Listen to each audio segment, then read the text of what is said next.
नमस्कार दोस्तों, मेरा नाम है मनीष कुमार सिंह और आपका बहुत-बहुत स्वागत करता हूं 4 पीएम महाराष्ट्र पे। दोस्तों, कुछ दिनों पहले ही आपको याद होगा कि अनिल देशमुख ने बहुत गंभीर आरोप लगाए थे डिप्टी सीएम देवेंद्र फडणवीस पर, जिसके बाद महाराष्ट्र की सियासत जो है वो गरमा गई थी और तमाम जो आरोप-प्रत्यारोप के दौर थे वो शुरू हो गए थे।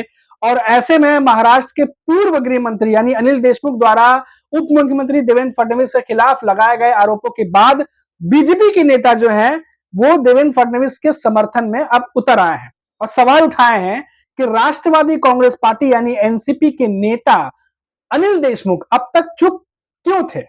और सबसे पहले हम बात करते हैं कि आगे हम बात करेंगे कि कौन से नेता क्या कह रहे हैं, लेकिन उससे पहले देखिए कि अनिल देशमुख जो आरोप लगाए थे वो क्या आरोप उन्होंने लगाए थे। अनिल देशमुख ने दावा किया था कि देवेंद्र फडणवीस जब नेता प्रतिपक्ष थे तो उन्होंने तत्कालीन मुख्यमंत्री उद्धव ठाकरे, कैबिनेट मंत्री आदित्य ठाकरे और यहां तक कि पूर्ववर्ती महाविकास आघाड़ी सरकार में उप मुख्यमंत्री रहे अजीत पवार के खिलाफ हलफनामे पर हस्ताक्षर करने के लिए उन पर दबाव बनाने की कोशिश की थी।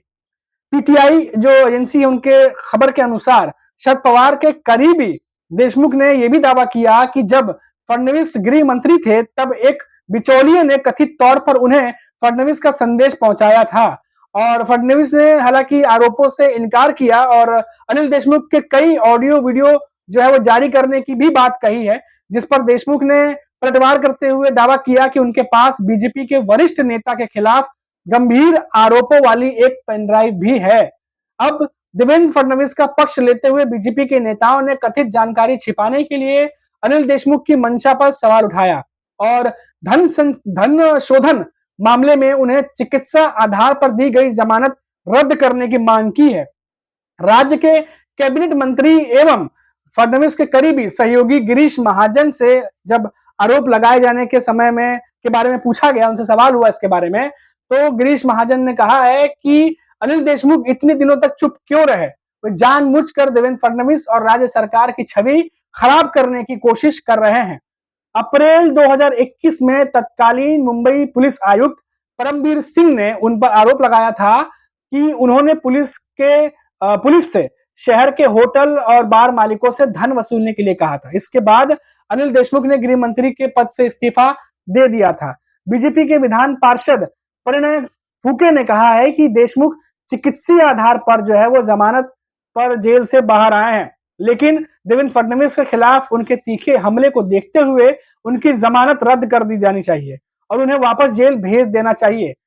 फूके ने कहा कि यह राज्य सरकार की छवि बिगाड़ने का प्रयास है। हालांकि अनिल देशमुख के बेटे सलील देशमुख ने दावा किया है कि उनके पिता को जमानत इसीलिए दी गई क्योंकि धन शोधन मामले में उनके खिलाफ कोई सबूत नहीं था। बीजेपी के वरिष्ठ नेता और कैबिनेट मंत्री चंद्रकांत पाटिल ने भी महाजन की बात दोहराई और उन्होंने कहा कि मैं हैरान हूं, और उन्होंने अनिल देशमुख की तरफ जो है इशारा करते हुए बोला कि एनर्जी ड्रिंक पीना शुरू कर दिया है जिससे वे इस तरह की बातें करने लगे हैं। अगर उनके पास ऐसी धमाकेदार जानकारी थी तो अनिल देशमुख पहले ही इसे सार्वजनिक कर देते, लेकिन उन्होंने ऐसा नहीं किया। नवनिर्वाचित विधान पार्षद सदाभाऊ खोत ने कहा कि देशमुख ने सत्ता में रहते हुए मामला क्यों नहीं दर्ज कराया। खोत ने कहा कि जो तमाम बातें वो कह रहे हैं उसको पहले ही वो उजागर कर सकते थे, लेकिन ऐसा नहीं हुआ। लेकिन देवेंद्र फडणवीस की ओर से एक व्यक्ति ने उनसे कई बार मुलाकात की। अगर वो कुछ गलत कर रहे थे तो देशमुख को उनके खिलाफ मामला दर्ज कराना चाहिए था। उस समय वह सत्ता में भी थे। शिवसेना विधायक संजय सिरसाट ने कहा कि देशमुख नई कहानी गढ़ रहे हैं। तो ये सब बातें जो है तमाम वो बीजेपी के नेताओं की तरफ से अब कही जा रही है। तो एक तरफ तो बीजेपी के नेता हैं जो अनिल देशमुख पर लगातार हमलावर है, उनकी बातों को झूठ मनगढ़ंत बता रहे हैं। वहीं दूसरी तरफ जो अनिल देशमुख हैं उनके बेटे हैं और उनके सहयोगी हैं, वो जो है ये बीजेपी पर वो हमलावर हैं। तो दोनों तरफ से जो है वो लगातार हमले हो रहे हैं, जुबानी जंग जो है वो शुरू है। और ऐसे में देवेंद्र फडणवीस के सपोर्ट में बीजेपी के कई बड़े नेता जो है उतर आए हैं, क्योंकि आपको भी पता है, हमें भी पता है कि विधानसभा चुनाव की तैयारियां चल रही हैं और बहुत ज्यादा समय नहीं बचा है। ऐसे में देवेंद्र फडणवीस एक बड़े नेता हैं और बीजेपी का एक तरीके से महाराष्ट्र में नेतृत्व भी करते हैं। विधानसभा चुनाव में उनकी अहमियत सभी जानते हैं कि कितनी है। और ऐसे में अगर ये माना जा रहा है कि उनकी इमेज को अगर इस तरीके से धक्का पहुंचता है तो काफी नुकसान जो है महायुति को उठाना पड़ सकता है। और यही बात जो है बीजेपी के नेता दोहरा रहे हैं कि ये महाराष्ट्र की जो सरकार है और जो देवेंद्र फडणवीस है उनकी इमेज को जो है वो धक्का पहुंचाने का ये प्रयास है, ये मनगढ़ंत कहानी है। लेकिन दूसरी तरफ अनिल देशमुख हैं जो लगातार हमलावर हैं और अपनी बातों को लेकर के वो कह रहे हैं कि उनके पास सबूत भी है और तमाम दावे वो कर रहे हैं। हालांकि अब ये जो जवानी जंग है ये किस तरफ बैठेगी और किस तरफ जाएगी ये तो आने वाला वक्त ही बताएगा, लेकिन इतना जरूर है और अटकलें इतनी जरूर है कि ये आने वाले समय में ये जुबानी जंग और बढ़ सकती है। फिलहाल अभी के लिए इतना ही, फिर लौटेंगे तो बात करेंगे महाराष्ट्र से किसी बड़ी खबर पर। तब तक के लिए मुझे इजाजत दीजिए, नमस्कार।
you